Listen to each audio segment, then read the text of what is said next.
They both went on legendary 3-year World Series streaks. But which team was truly the greatest?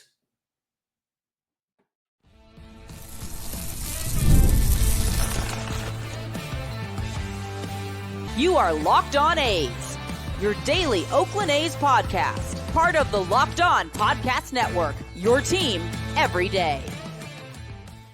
Welcome to Locked On A's, part of the Locked On Podcast Network, where it is your team every day. I am your host, Booney. Episodes will drop Monday through Friday at 6 a.m. That's Oakland time, Vegas time, and Sacramento time. Whether you are on your way to work, driving back to work, or listening casually during the day, this is the place for A's fans to get the latest game breakdowns, team news, and more. Thank you for making Locked On A's your first listen every day. We are free and available wherever you get your podcast, including YouTube. And please hit that subscribe button wherever you are following the show from. I'm from the Bay Area, and I have been a die-hard A's fan since 1981. I'm here to bring you a real fan's take. This is where the passion of the fans take center stage. Today's Locked On A's is brought to you in part by PRIZEPICKS.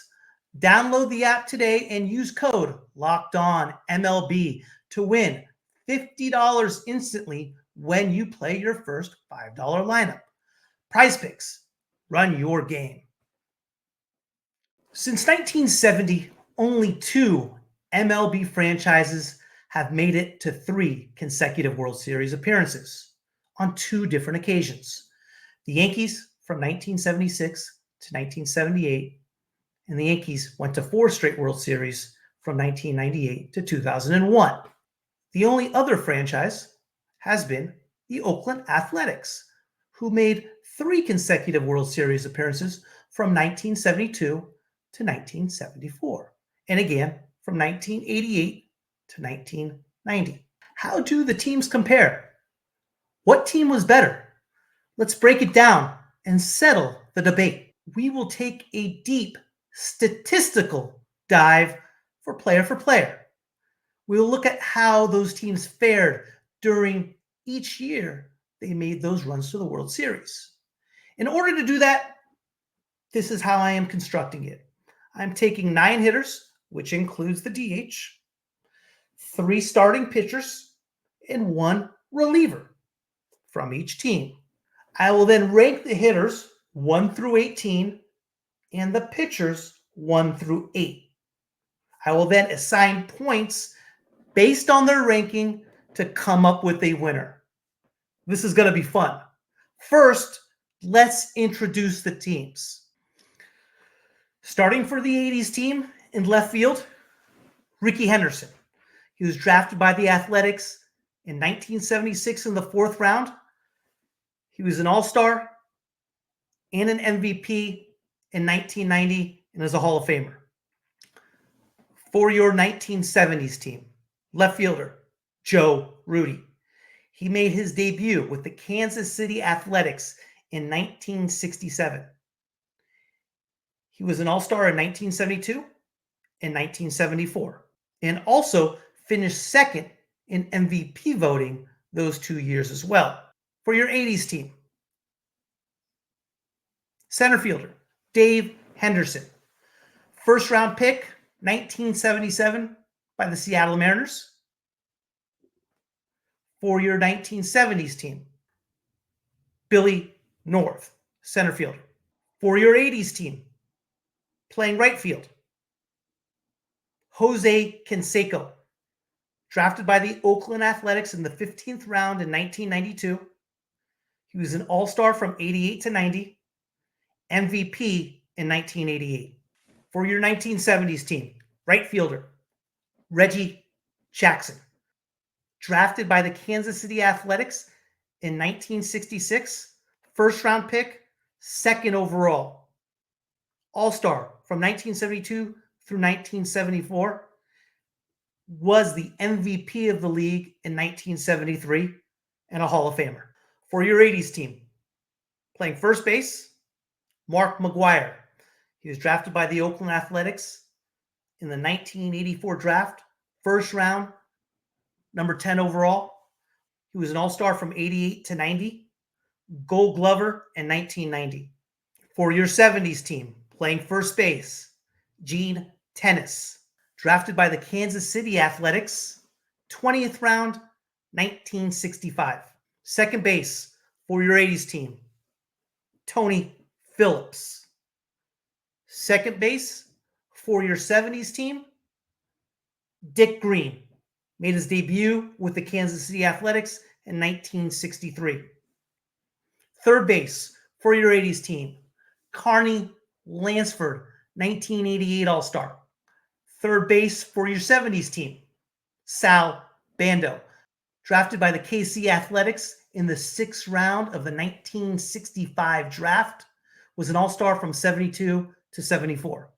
Shortstop for your 80s team, Walt Weiss, drafted by the Oakland Athletics in the 85 draft, first round, number 11 overall.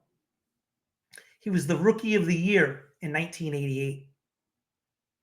For your 70s, Bert Campaneris made his debut with the KC Athletics in 1964, was an All-Star from 72 to 74. At catcher, for your 80s team, Terry Steinbach, drafted by the A's, 9th round, 1983, was an All-Star in 88 and 89. For your 70s team, Ray Fosse, first round pick by the Cleveland Indians in 1965, number 7 overall. Your DH for your 80s team, Dave Parker. For your 70s team, Darren Johnson. Your pitching, starting pitcher for your 80s team, Dave Stewart. He was an All-Star in 1989. He was second in Cy Young voting in 1989 as well, and third in Cy Young voting in 1990. For your 70s team, Jim Catfish Hunter. Debut with the KC Athletics in 1965. He was an All-Star from 72 to 74. He was the Cy Young Award winner in 1974, and he's a Hall of Famer. Starting pitching for your 80s team, Bob Welsh. He was an All-Star and the Cy Young Award winner in 1990. For your 70s team, starting pitcher, Ken Holtzman. All-Star, 1972 and 1973. Starting pitcher for your 80s team, Mike Moore. Now, I did not know this about Mike Moore until I looked it up. He was the number 1 overall pick in the 1981 draft by the Seattle Mariners. I had no clue. He was an All-Star in 1989, and he was third in Cy Young voting in 89 as well. For your 70s team, Vida Blue, drafted by the KC Athletics in 1967. He was the Cy Young and MVP winner previous to the 72 to 74 run in 71. Your relievers for the 1980s team, Dennis Eckersley, All-Star from 1988 to 1990, second in Cy Young voting in 1988. He's a Hall of Famer. And for your 70s team, Raleigh Fingers. He made his debut with the Oakland Athletics in 1968. We have our teams. Now let's see how each team fared during their respective eras. From 72 to 74 and from 88 to 90. Up next. Today's Locked On A's is brought to you in part by FanDuel. You'll get started with $200 in bonus bets guaranteed when you place your first $5 bet. That's FanDuel.com. We have the World Series Friday, Game 1. For me, it's easy. Everyone's talking about hitting. I got Gleyber Torres under hits, and I got Tommy Edman under hits. Simple. Bam. See ya.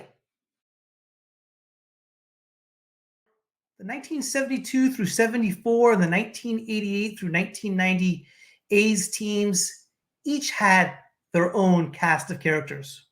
When you think of the A's in the 70s, first thing that you think about is Raleigh Fingers and his mustache. They were a rebellious crew, and charging the mound or mixing it up was not uncommon for 72.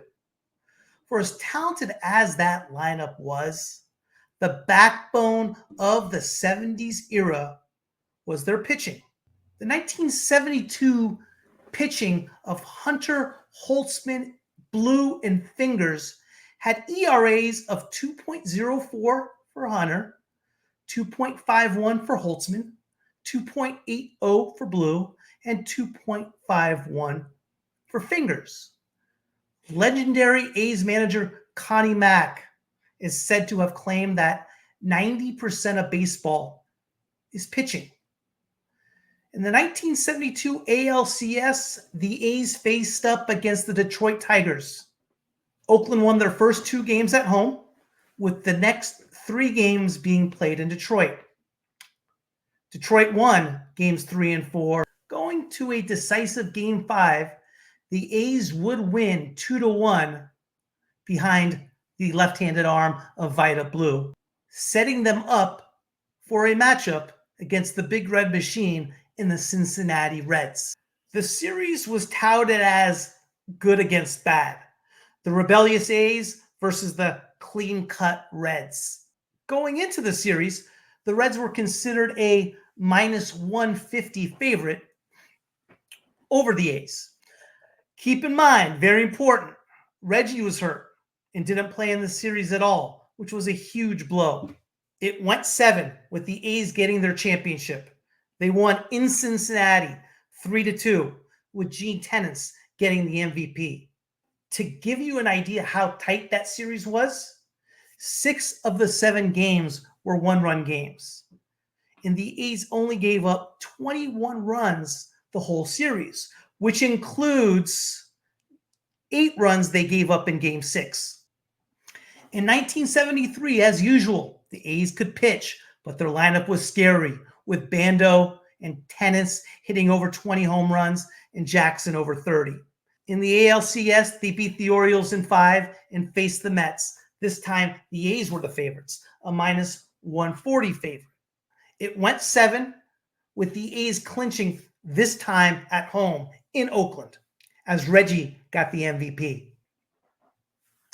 In 74, it was similar to 1973, but Joe Rudi had his best year of his career, finishing second in MVP voting and winning a Gold Glove out in left field. They beat a really, really good Orioles team in 4, sending them to the World Series where they faced off against the Dodgers. Odds makers had the series practically at a pick'em. The A's won in 5, winning their 3rd straight World Series, again clinching in Oakland.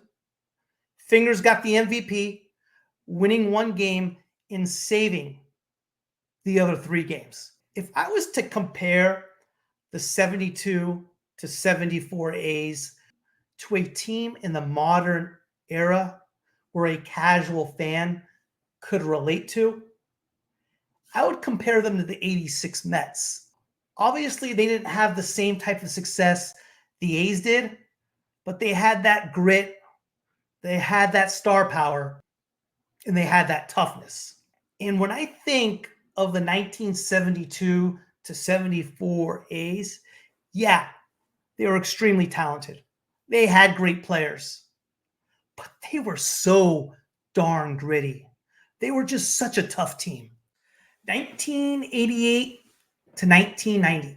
When I think of the 88 to 1990 teams, I think of the Bash brothers. I think of Ricky, Dennis Eckersley. And as the teams of the 70s, they had a cast of characters. The 88 to 90 teams were assembled perfectly. They had no flaws. They had speed. They had power. They had real good ball to contact guys. They were solid defensively. All 5 of their starters were aces on any other ball club. They had a dominant closer. Yet, when I think back to those teams, it pains me. It really pains me. The ALCS in 1988, the ALCS in 89, and the ALCS in 1990, the A's record was 12-1. In 1988, the A's won 104 games. Jose Canseco was the league's MVP and the first ever to record a 40-40 in Major League Baseball. They swept the Red Sox in the ALCS and faced the Los Angeles Dodgers. The A's were big favorites. Odds makers had them as a minus 200 favorite. And I still, to this day, don't know what happened. If you take away the grand slam Canseco hit in the first inning, the A's scored a total of 7 runs in all 5 games. I know Hershiser was good. I know the Dodgers pitching was good. It wasn't that good. They came back in 89, for the most part, the same crew. They won 99 games. They beat an up-and-coming Blue Jay team in the ALCS in 5, and they faced the San Francisco Giants in the World Series for the ever-hyped-up Bay Bridge Series. Again, the A's were big favorites going into the series. Odds makers had them at a minus 200 favorite. And they swept the Giants. They dominated the Giants. But that series, for me, will always have a cloud over it because of the earthquake. There was a 12-day lapse from Game 2 to Game 3 due to the earthquake. Dave Stewart got the World Series MVP, but again, there will always be a bit of an asterisk on that World Series because of the earthquake and because the gap from Game 2 to Game 3. Now, does it have a Dodgers 2020 asterisk? Absolutely not. 2 completely different scenarios, but I think you get my point. What 1989 did, though, was give us back some much needed momentum from the extreme disappointment in 1988 and losing to the Dodgers. As a fan, I simply filed away 1988 as one of those baseball flukes. The 1990 Oakland A's team was the most dominant team I have ever seen. Ricky won the MVP. Bob Welch and Dave Stewart were 27 and 22 game winners with ERAs under 3. Dennis Eckersley saved 48 games. And get this, he had an ERA of 0.61. In 73 and a third innings, he allowed 5 earned runs the whole year. Welsh won the Cy Young, Stewart came in 3rd, and Eckersley came in 6th. Practically the whole team got MVP votes behind Ricky winning it. Here's another tidbit about that 1990 team. They made a key trade at the trade deadline. They acquired Willie McGee from the St. Louis Cardinals.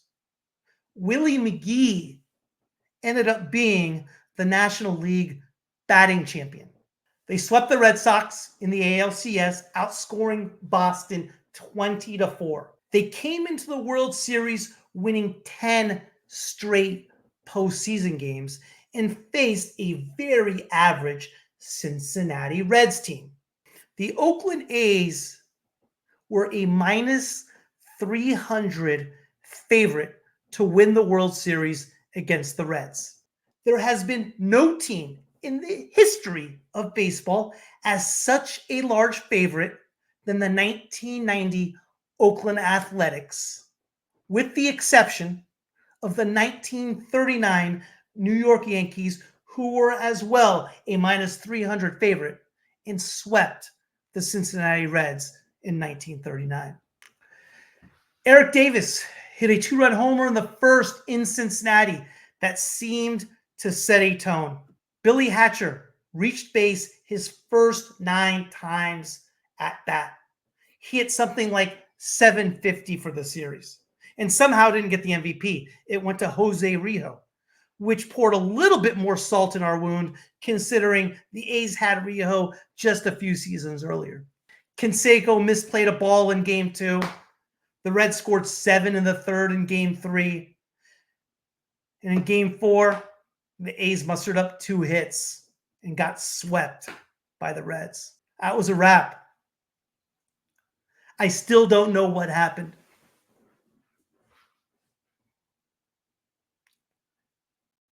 There should be ESPN's next 30 for 30 titled What Happened. Guys, I'm going to switch it up a bit today for our last segment. I ran a little long on time. I got a little carried away. And I'm going to cover comparing the 70s to the 80s era and ranking the players on tomorrow's show. Instead, I'm going to answer some of your questions, comments on the first couple episodes I have had. Up next, see you in a minute. Today's Locked On A's is brought to you in part by PrizePicks. PrizePicks is the best place to get real money sports action with over 10 million members and billions of dollars in awarded winnings. PrizePicks have made daily fantasy sports accessible to all. You just pick more or less on at least 2 players for a shot to win up to 100 times your cash. Run your game all season long on PrizePicks. PrizePicks is the best way to get action on sports in over 30 states, including California, Florida, Georgia, and Texas. PrizePicks also offers weekly promotions that can lead to big payouts like Taco Tuesday. Each Tuesday, PrizePicks discounts select player projections up to 25% to provide even more value for your lineups. PrizePicks is the best way to win real money this football season. Which players are going off? Which ones aren't? Make your picks in less than 60 seconds and turn your sports opinions into real money all season long on PrizePicks. I gave you 2 picks on Monday Night Football, both easy winners. Baker Mayfield, more in TDs. Derrick Henry, more in yards. Download the app today and use code LOCKEDONMLB to get $50 instantly after you play your first $5 lineup. That's Locked On MLB. PrizePicks. Run your game.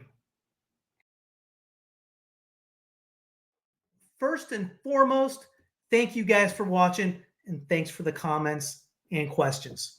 I'm going to do my best to answer all the questions and comments you guys had. First, from Some Ferrari Guy 7910. That is a sick name. Some Ferrari Guy 7910. I can say that all day. Any thoughts on sending Mason Miller back to the starting rotation? Great question, great timing. And you're right, Miller was considered a starter before the 2024 season. Jason Burke, who covers the A's for SI, actually just did an article on this exact question last week. And basically in a media call with A's GM David Forst, basically said they are happy with Miller as their all-star closer, and that does not look to change next season. I personally mirror those sentiments. Miller was as dominant as they get as a major league closer. But to your point, Ferrari Guy, we can't use Miller if our starters are getting shelled. We need some front-end starters in free agency bad. And I get how some of you guys didn't exactly agree with the choices I had for my starting rotation. You're right. If you have any suggestions, shoot them through. Because right now, what I got to choose from, what we have to choose from isn't a whole lot to choose from. From Mark Sujan, the possibilities of Esty in trading him if they don't play him. I'm a big Esty guy. I loved Esty. Was so excited for him last year. And it just didn't happen. He didn't play at all last year when he was sent down. He had issues with his wrist and then his knee. He just underwent surgery on his knee late last month, I believe, and is expected to be back in 2025 spring training. Here's the problem with trading him. Right now, he has zero value coming off knee surgery. At the end of 2023 was a different story when he was second of all of baseball in stolen bases and first in the American League. We will just need to see how this all plays out come spring training, see how his knee responds, see what kind of player he will be. Finally, J. Robert Frick. First of all, thank you for listening throughout the years. That is absolutely big time. I hope you continue to listen. Regarding my first show and me portraying the A's legacy as fake, I don't think the A's legacy is Moneyball, nor do I want it to be. I believe the A's history and what they have accomplished is much bigger and much better than Moneyball. I do believe, and I was pretty adamant about it, I believe that Moneyball is a gimmick. That's in my opinion. I posted this comment to a viewer who thought the Moneyball theory did have some sort of credibility to a certain length. The Yankees have such players as Luke Weaver, Tim Hill, Anthony Volpe, and Austin Wells, who are all significant players on the Yankee roster. They are all earning under $2 million a year. Now, the Yankees call them role players. The A's call them products of Moneyball. I am just not on board with that. Thank you for making Locked On A's your first listen today. For your second listen, find Locked On MLB. Baseball guru Sully brings a daily blend of humor and baseball, keeping you updated on every aspect of the playoff picture. Find Locked On MLB on YouTube or wherever you listen to your podcasts. I'll see you tomorrow.